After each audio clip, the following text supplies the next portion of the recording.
Ang video na ito ay tuturuan ko kayo kung paano tayo mag-cash in dito sa ating Shopee Pay wallet gamit ang ating Union Digital Bank. So ito lang yung ating gagawin. Yan. Once na nandito na tayo sa Union Digital Bank, mayroon tayong itatransfer na 600. So may balance tayo sa Shopee Pay wallet na. So re-refresh lang natin kung magkano yung balance natin dito. So mayroon tayong 12 pesos sa Shopee Pay wallet. So, dito ay itatransfer natin tong 600 sa Shopee Pay wallet natin. So, click natin yung send money.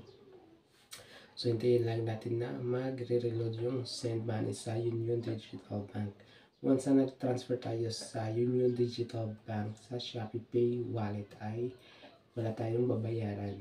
Free lang yung pag-transfer natin dito. So, dito ay i-refresh lang natin at hintayin natin yung na mag-reload yung ating ito. So, click natin yung to other bank and e-wallet. So, click lang natin yan. Dito tayo magta-transfer to Shopee Pay. Sa search bar, hanapin natin yung Shopee Pay wallet or scroll down lang natin. Hanapin natin yung Shopee Pay. Ito. So, click natin yung Shopee Pay.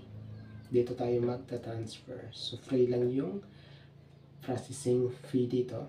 Or sa kung mag-transfer tayo is free lang. So, i-try natin kung magkano natin yung amount na ita-transfer natin sa Shopee Pay gamit ang Union Digital Bank. Tapos yung account number sa Shopee Pay.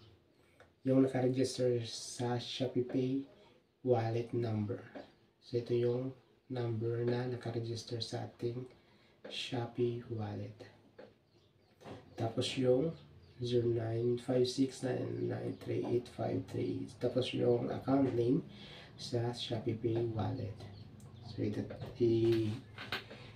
natin dito yung account name sa Shopee Pay na naka-register sa Shopee wallet natin. So ito yung ating name. Tapos yung purpose of transfer. Once na natapos na tayo sa pag-type sa ating Shopee Pay account name, punta naman tayo sa purpose of transaction. May dalawang option tayo, fund transfer or payment. So, click natin yung payment or fund transfer. So, dalawang option lang. Or, pwede namin yung others. Tapos, click natin yung proceed. So, proceed. So, dito ay i-review natin yung details natin sa Shopee wallet natin kung tama ba. So, tayo natin na mag-reload yung ating Union Digital Bank. Union Digital Bank. So, ito, review transfer. So, ito na yung ating Shopee Pay information. Account name, tapos yung account number sa Shopee wallet. Tapos yung magkano yung babayaran. So, yung transfer fee is free lang. Tapos click lang natin yung proceed or confirm. Transfer fee is free. So wala tayong babayaran kapag magta-transfer tayo ng pera dito sa Union Digital Bank to Shopee Pay wallet. Tapos dito ay i-click lang natin yung okay. Enter your OTP or yung OTP code na send sa Union Digital Bank. Transfer being processed. So, ibig sabihin nun is nag-text na yung Union Digital Bank, your transfer of 600 to Marjan via InstaPay with fee of, so, ibig sabihin nun is na-transfer na yung amount sa Union Digital Bank. So, punta tayo sa Shopee wallet natin yan.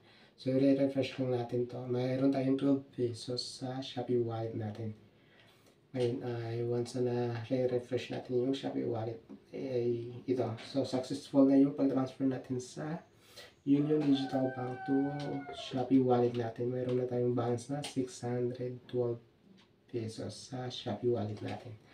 Ayun, so ganun lang kasimple kung paano tayo mag-transfer ng pera dito sa Union Digital Bank to Shopee wallet or paano tayo mag-cash in sa Shopee wallet gamit lang ang ating Union Digital Bank.